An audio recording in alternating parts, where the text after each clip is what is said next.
Glistening in the early spring sunshine, the Israeli settlement of Har Homa, and in the distance across the valley, the Palestinian town of Bethlehem.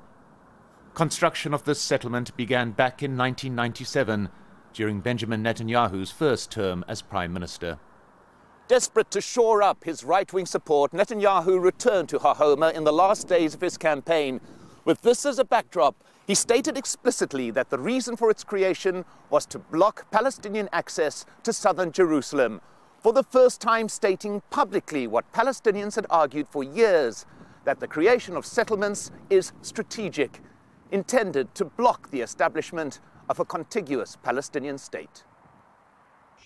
And later the same day, he recanted his 2009 commitment to a two-state solution.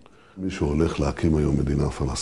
think that whoever moves to establish a Palestinian state or intends to withdraw from territory is simply yielding territory for radical Islamic terrorist attacks against Israel. This is the genuine reality that was created here in the past few years.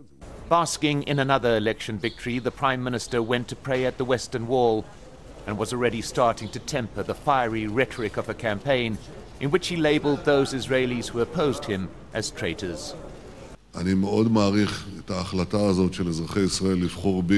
appreciate the decision by Israel's citizens to elect me and my friends against all odds and in the face of powerful forces, and I will do everything I can to care for the security and welfare of all Israelis.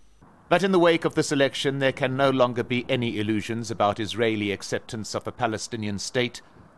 The reality is the fact on the ground built by Netanyahu and now endorsed by the millions of Israelis who voted for him. Mike Hanna, Al Jazeera, in the occupied West Bank.